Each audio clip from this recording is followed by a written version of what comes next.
Hi guys, today we're going to look at shell input and output redirections and filters.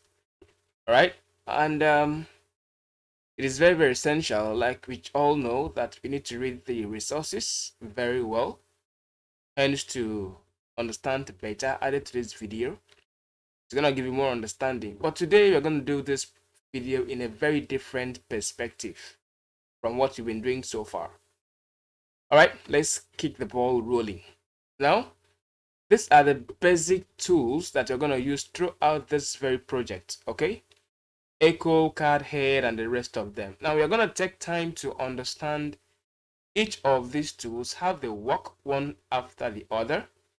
And once you're able to understand how the tool works, I'm very sure that the remaining problems is going to be solved by you very easy and very quickly.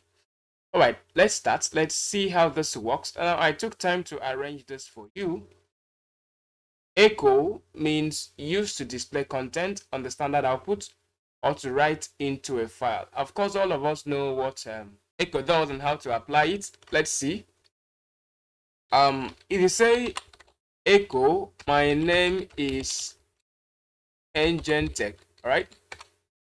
It's gonna write the same thing for me. That's writing my name is Engentech. That is writing to the standard output. And the other one I said is echo can write into a file, right? Then let me say I want to write this thing into a file. I can simply say echo, all right, my name is Engentech, and then I'm gonna put this into a file. All right, now if you cut that file, of course you're gonna see my name is Engentech. So that's the basic use of echo. There are so many things you can use echo for, but there's just the basic use for now. All right, the next thing here is cat. I think I've explained cat alongside with echo. All right, the next thing is head. What is head? Let's look at what head means.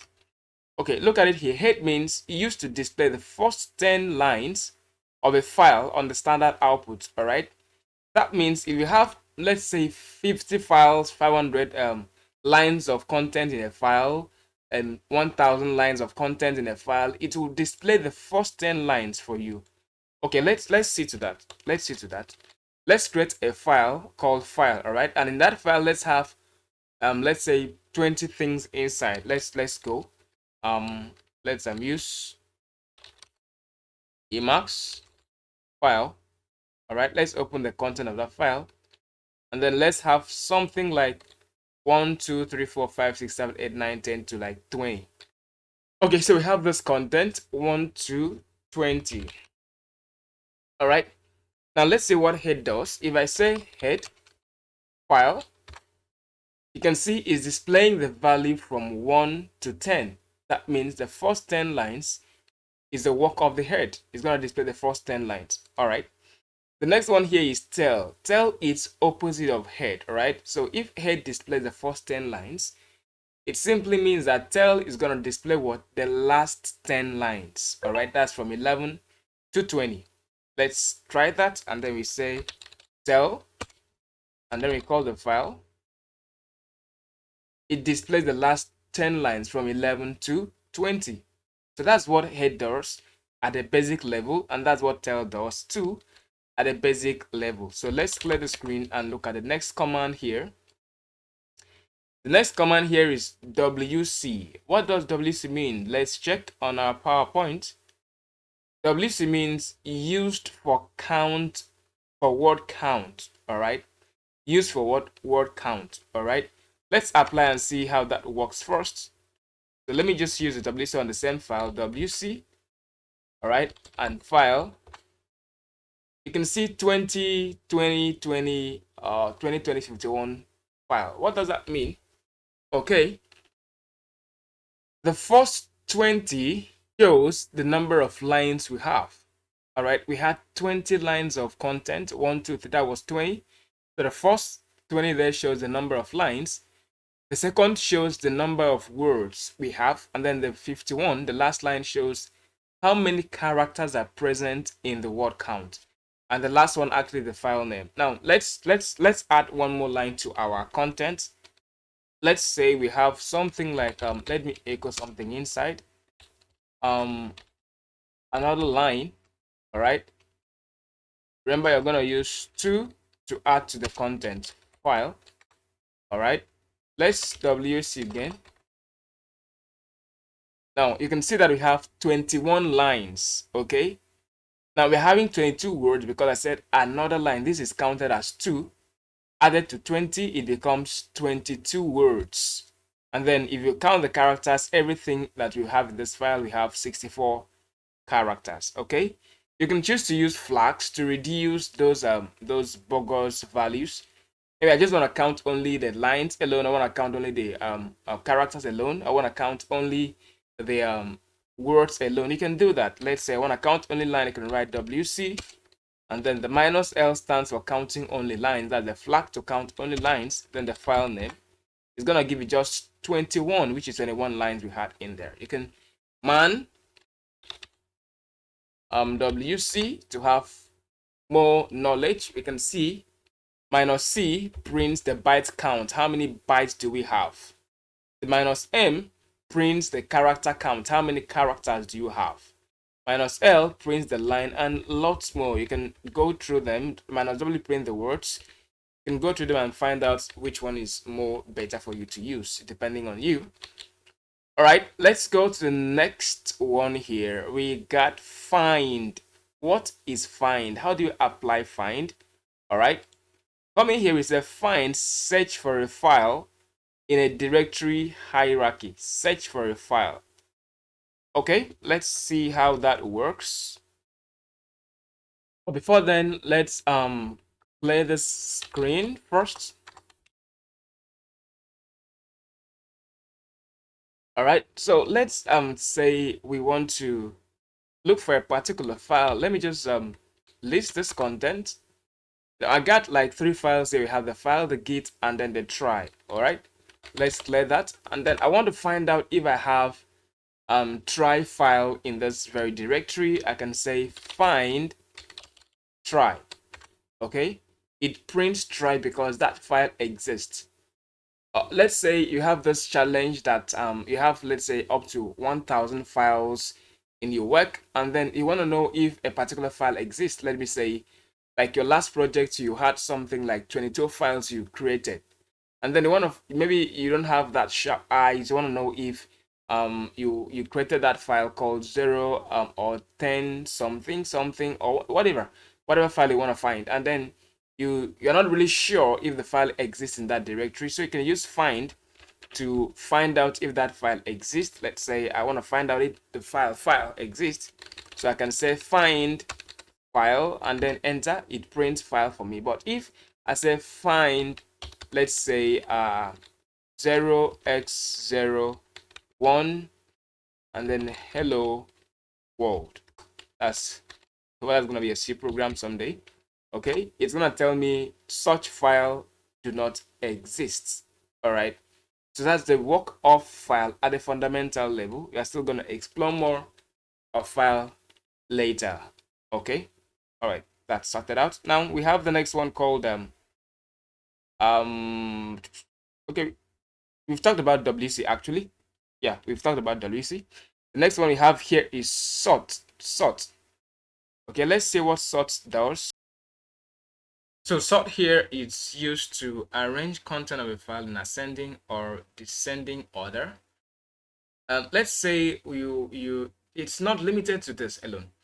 Let's say you want to arrange your file in alphabetical order. You can use sort. Let's say you want to arrange your file such that the newer files comes first. Then the older files comes down, like it goes down gradually, like ascending or descending rather, from the last file to the first file, as a kind of last in first out LIFO order. You can use sort to do that. You can use sort also to do people first in first out, and there's so many things you can use files to do, or sort to do rather, as long as it what sorting perspective. All right, so let's see how to apply that. Now let's say let me cut my files called letters. Now in letters I have this, how, I, please, and it's not well arranged alphabetically. But if I say sort letters, okay, it's gonna arrange it in alphabetical order for me. A, C, and then the rest of them.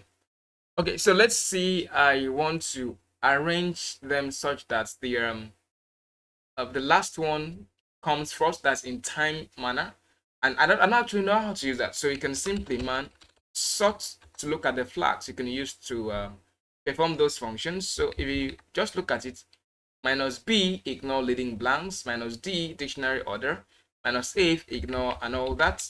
You can check them out right here. There are a lot of them. Minus R reverses the result. Let's try that first. And minus C, minus C, minus, there are a lot of them there. If you look at them,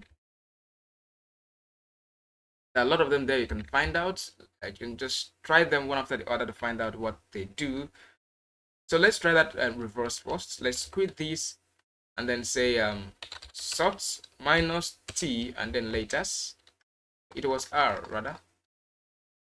Minus R and then latest. Oh, you can see that it starts from the T training to this. It reverses, that's in descending order. So you can try other flags and find out other things you can explore with sort. Okay, let's move to the next one. The next one here is uniq. What is uniq? Okay, let's find out that uniq means used to filter out repeated adjacent lines. Please underline that. Adjacent lines in a file. Okay, let's see to that. Let's clear the screen first. Let's list that content. Or let's cut file letters. We have, look at this. We have this is repeated, right?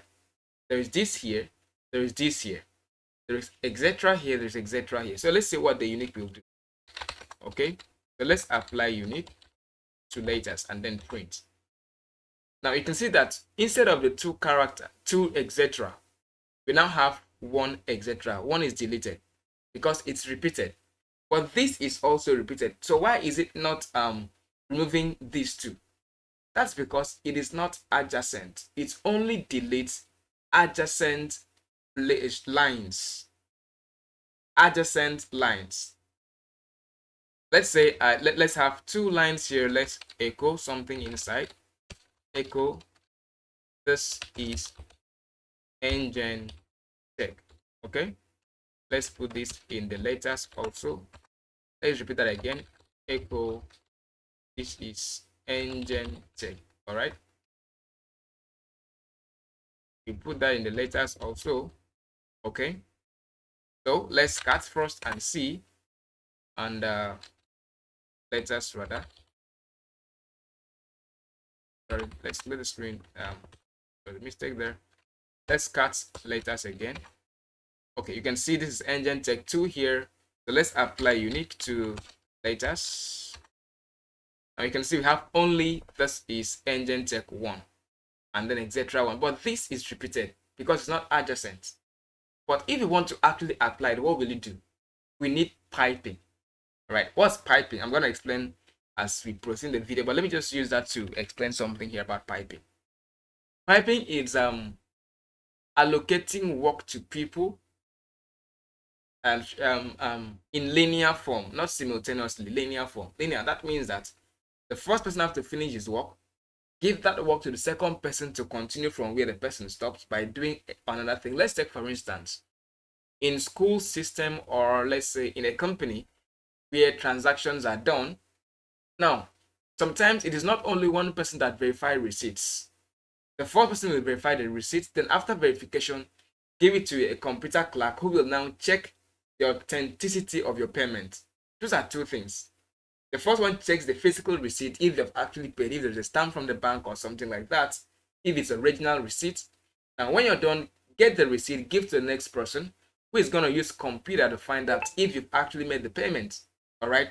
So the same thing is applicable in piping here. The first thing you want to do is sort the files so that every file is going to be in adjacent order. Every repeated file will be adjacent to each other. This is what I mean. If I sort letters, now you can see that this is now close to this because it's sorted. This is engine tech is now close to this engine tech because it's sorted. But now we want to now apply uniq to these sorted files. That comes about piping. So I'm gonna say sort letters. Okay. When you're done sorting the letters, that's I. It's not I. Just a straight kind of, I don't know what that thing is called, but just a straight line found with your backslash character. Okay. Now after sorting the letters, just like the receipt example, give the receipt to the computer person. So after sorting the letters, don't print. Instead, give it to, sorry, I have network issue. Let me try to refresh my page. I'm so sorry for that network issue. Can avoid it. So okay, we were trying to work on the letters, right? Let's cut again. Letters. Okay. Now, since it is not sorted, okay, wanted to sort actually. So sorry about that. So let's sort letters. Okay. Now, after sorting the letters, don't just print, but do what? Give it to uniq to perform its function. So what happened now is we will sort the letters first. Now, after sorting the letters, give it to what? Uniq. All right. If you enter now, you can see that those lines, those repeated lines, that this is no more repeated. The this is engine check is no more repeated. The etc. is no more repeated. That's how to work with piping. All right. We will talk more of that as we progress in the video. The next one here is grep. What is grep? All right, let's find out what grep does. Okay, grep, it says used to search for a string. Sorry, this is string is a typographical error. Used to search for a string of characters in a specified file. Okay, what does that mean? Let me clear this first. Now, I want to find out all words in my file that has the letter A. Okay, so if I say grep letter A in letters, now it looks in lines and check for words that has to do with a letter and then print it for me. Now what if I want to check for two letters? I can say grep that's get only files that has two n rather 2n, not double n, 2 double n. That was funny. Okay, 2n in letters. Okay, now you can see we have channels printed because only channels that have that 2n in the same place. All right, so that's the work of grep. Though we have other flags you can use with grep to give you something better like verbose and the rest of them. You'll explore that later, or you can just try to find out, mandate it, and then find out other flags and then how to apply them. All right, this is just to give you guidance on how to explore all these concepts. The next one here is tr. All right, let's see what tr really means before we go into the utilization of the command. Now, it's used to translate, delete, and squeeze characters from a standard input and write the result to the standard output. Okay, what does that mean? Traverse, squeeze, delete, and the rest of them. What does that really mean? Okay, now take for instance that please ALX training and channel the A defined out there. Now I want to change those. Every place I see A, change it to I. And you've been using that thing in Microsoft Word, right? Regularly, if you're good in Microsoft Word, you know you can find and replace words or characters or something like that. So the same thing is applicable here. Every place you see A, change it to a letter I want to give you. So let's say grep letter A in letters. All right. When you grep letter A in letters, give it to tr. What will tr do? Everywhere you see letter A, note the syntax. Everywhere you see letter A, change it to letter Z. Okay, then you now enter. You can see that wherever A was found has been changed to what? Letter Z. Is that right? Yeah, that's right. Okay, now you can use piping in different ways. It's not just two. You can use it 5, 10 places. When this one finish checking, give to the other one to do his work, something like that. Now let's just try something here. Sometimes you need to divest out of ALX. Think something in your mind and try to execute it so that you have more understanding. Don't just base on solutions alone. Now, for instance, if you notice, all the letter A's were red, all right? Now, how will I make my letter Z also red? Just think about that.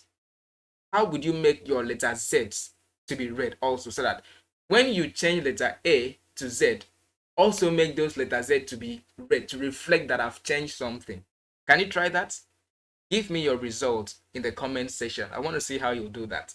It's simple, but just try something so we know that you're progressing in your learning. Okay. Now, there are other things you can actually do with TR. Okay. You can choose to change words from lowercase to uppercase. You can choose to rot your files. Example, I have this. Let me cast something for you. I have a password called admin01. Now, I may want you to be confused. I don't want you to know my password I'm printing on the screen, but I could be the only one understanding the password. So I can try to shift my letters in 3 or 4 places. Let's say instead of printing A, I'm going to print the next 4 letters. That is A, B, C, D, E, F. I'm going to print F. Now, instead of printing D, I'm going to print the next 4th letter after D. How will you do that? You can use TR to squeeze those letters. Look at this.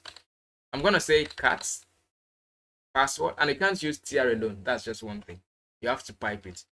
Cat password, and then don't cat password alone. Don't print it like that. Instead of printing it, it's every letter that starts from A to Z. All right. Change it from to start from letter F. That's A will become F to Z, and then A to D. F to Z and A to D. All right, to complete the 26th letter of the alphabet. So if I enter this, you can see that the A becomes F, the D becomes I, D, E, F, G, H, I. Okay, it changes in 4 places. All right, so now that FIRNS you're seeing is still the same thing as admin, but from your end you won't know because I have done something to the file. I have squished the letters. I've deleted. I've changed some things. I've changed the alphabetical positions to cause confusion. That is like encrypting password. Okay. All right, that's fine. You can also change 0, 1, 0 to 9, then change it from 9 to 0, like reverse it the other way around. You can. There are a lot of things you can play around with TR. Just play around with something and then make it just make it sweet. Just apply it anyhow you want to. Think of something and apply it. Okay, now let's see how to. Maybe I want to make it capital letters, so I can say cat password. Now instead of using password like that, change it to capital letters. So you can use this. There are 2 ways to do that. I can simply use this. This is macro that it was provided already. So from lower, change it to upper. Okay. Now entering this, admin become capital letters. That's one way out. The second way is this one. This one looks simple. TR, and then everything that is A to Z, change it to capital A to capital Z, right? Enter. It's the same thing. So you can choose to use this way and this other way. Now, assignment 2 for you. Drop the solution on this comment section. The second one is going to be, now, I want to rot these files in 10 places. That's from A, it's going to print the next 10 character. Rot it in 10 places. Then after the 10 places, all right, let your result be in capital letters. That's, for instance, I wrote this one in 4 places. So I have this man here, Fins01. So instead of printing just Fins01, let that Fins01 be in capital letters. That's double inscription. So try to do that and then drop the your solution on my comment, the comment of this very video. All right, let's move to the next one. The next one here is reverse. What's reverse? Just like the name suggests, it will reverse the strings. Let's see what the description means. Reverse the strings of a standard output. Okay, now what does that mean? Let's say I want to print, let's clear this, cat password. Okay, now I don't want to print password to be admin. I still want to confuse you. If I use ref and then password, it's going to start from 1. It prints opposite direction. That's the work of ref. It prints what? In opposite direction, exchanging those values simultaneously. All right. Okay. The next one here is cut. What is cut? Okay. Now let's try to use it. Cut. Let me apply cut password. Whoa, you can't do that because you must specify a list of byte, character, or fields. All right, use cut help for more information. Now, there are some commands that are not standalone. Example, echo is standalone, list is standalone. You can just write them like that or apply them with a file. It's gonna open, it's gonna work. But there are some kind of commands that you must specify the flag. Example is cut. So let's see, man cut. Okay, you see, cut remove sections from each lines of files. And then look at this synopsis. Cut option and then the file. Now you can look at the option, it's not in a square bracket. Each time your command is not in a square bracket, the option or anything that is written alongside the synopsis is not a square bracket, it means that that file is not, or that command rather, is not standalone. The option must be provided, but the file may not be provided. That's what it means. So the square bracket is optional values. The one that is not in square bracket is a necessity, is a must value. All right. So let's see how to apply that. Let's quit this out of here. Let's say cut. And then if you look at the flags, we have a lot of flags. I didn't go through that, but you can man it again to check. -b stand for byte. Okay. I want to cut let's say a particular value in password. If I say password, it's still gonna give me error because I've not completed my option. It's gonna give me error, invalid byte or character selected. But if I say cut -b1, what will print? What do you think will be displayed? That's gonna be A. All right, let's see A, because the first content of the password, the first character is A. If I print -b2, cut -b2, it's gonna print D because the second letter is D. That's just it. Now, what if I want to print admin? That's 5 letters. I'm gonna say cut -b 125 and then password. It prints admin. That's how to apply cut. There are other flags you can choose to apply with cut to, to make more sense. Just explore them, find out. If you have any question, drop it on the comment box or reach me out on my WhatsApp number. It will be found on the description of this video. All right. Okay, and then the last one here is password. We had 13 commands right here, and I've actually talked about 12. So I'm leaving you with password to go and find out. But if you look at this, this PowerPoint I gave to you, it's used to change the user password account password rather. It's I've given the description already, but go and see how to apply it. It's just simple, just like others. All right, just try to find out that yourself. Man can simply go to your man 5 pass WD, and then you can read the description here to give you a guideline of what. Okay. All right. Now let's go to the major thing, the task ahead. But note, I'm not going to give you solutions this time around. I'm just going to tell you what to do, guide you around how to do it, and then just try to work things out yourself. Try to see how to actually get the results from what we've learned so far. All right. The first here says hello world. Write a script that prints hello world followed by a new line to the standard output. Now, what comes to your mind is, what is the right command to use to display file? That's what comes to your mind. And then how will you display a file with a new line? Now, each time you use echo, it comes with a new line. So you don't need to bother about new line. It just I don't know, to create confusion or just for you to have more understanding. If I say echo, this is engine tech, and then enter, it prints this is engine tech. I didn't add any /n, which is a new line. So that gives you a new line automatically. And I'm sure you can relate this to your task and then solve your problem. Remember, it's a script. So everything you're writing is going to be in the shebang. It's going to be in the SH, in the shebang environment. Your hyphen, bash, and then You have to grant permission when you're done with it. Don't forget that. Okay. The next one here is confuse simile. Write a script that displays a confused simile just like this. So now let me just use this one to explain something. There's what we call special character. Okay. There are some values that you cannot directly print on the screen except you use escape sequence. Example, if I want to print something like a backslash, if I say echo backslash, look at what will happen. It's not printing. Oh, it's not printing. Why? Because this is a special character. Okay, if I want to echo, let's say a bracket, it's not going to print to. Syntax error because why? It's a special character. Even if you put it in quotes. Okay, let's assume I put it in quotes. Echo, and then I quote this, I open parentheses, I close this.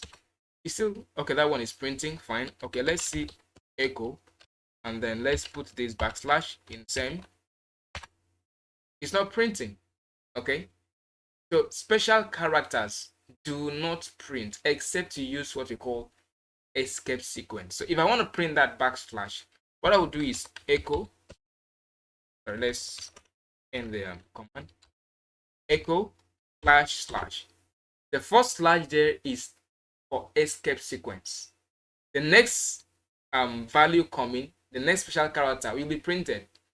What you're simply doing is telling the compiler that, oh, I don't want you to see that thing as a special character, but see it as a character, and print from you can see the slash is printed. So if I want to print two slashes, I'm going to use 4. The first one takes the second one as a character. The third one also do the same thing. So I'm going to say echo 1, 2, 3, 4. It will print just 2. Now, if I say echo 1, 2, 3, it's not going to print because the last one does not have any value added to it. So it is seen as a special character. If I press enter, it's still going to ask me to continue typing. All right. So let's play this. Now, in this project, if you simply copy this, if I copy this man and then I say echo and then paste, enter, it's not going to print. Why? Because of those parentheses. Now, if I say echo, I want to put them in quotes, paste, and then end the quote, it's not still going to print. It's syntax error. It's expecting what? A token.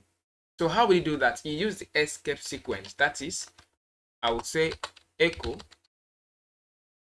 and then use the backslash before I will paste that and then close it. Enter, it's printing. I'm sure that explains what you should do there.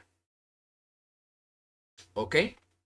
And the third one says, let's display a file. Display the content of the ext password file.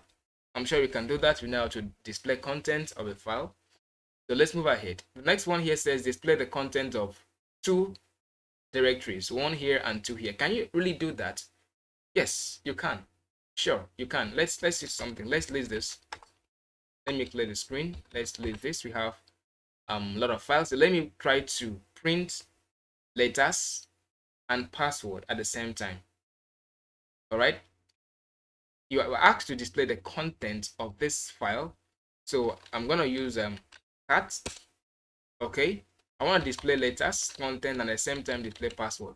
If you want to display 5, 10 files, it will display. Just keep listing them. Enter. Everything is displayed. The admin here is for the password, and these other ones are for letters. So that's just a direct question for you. And then 3 last lines of a file. Now, take your mind back. Take your mind back to these tools. Which one did we actually use for last lines of a file? Tell. How about the head, the first line? So, if you look at the question, last lines of a file, and it says last 10 lines of a file, what comes to your mind? I don't know. Find out that. All right, we've explained that in our video previously, so I've explained that when I was working on the commands. Okay, I'll prefer the first 10 lines actually, just an opposite of this very one. Okay. So number 12 says write a script that displays a third line of a file. All right. Now let's try to work something. Okay. Now you are asked to print the third line, just one line of a file. Now take for instance, there are flags in head. Let's just man head. Okay. Now look at this. Minus n, print the first number lines instead of the first 10 lines. With the leading, print all those comments. Now you can choose, the head actually prints complete 10 lines. If I say, let's play this first, and I say head letters, okay, it prints the first 10 lines of letters. Now if I want to print only 3 lines from the head, I can simply say, or let me say 5, head minus n, the first 5 lines of letters. You can see it prints just 5 lines. Okay. Now if I say print the last one line of a tel, the last value, I would say tel minus n1 letters. Okay. It prints the last line, just one last line instead of 10 last lines. Okay. Now think of something. You are asked to print the third line. Here I'm going to use fifth line. Okay. I'm asked to print the fifth line of this very content, which will be ALX. So how will I print that? Now, first thing you will do is to head, all right, minus n5, okay, letters. Now, that's going to print the first 5 lines, right? Now, when you're done with that, give your work to tel to print the last one alone out of the 5 you want to print. So, tel minus n1, and then the same letters. Enter. You can see? Now, it's printing. This is engine tech because you're bringing in letters again. So it's not looking at this man, but it's looking at your letter. So what will it do? Don't add the letters to your tel. Okay, so it's gonna have head minus n5 letters.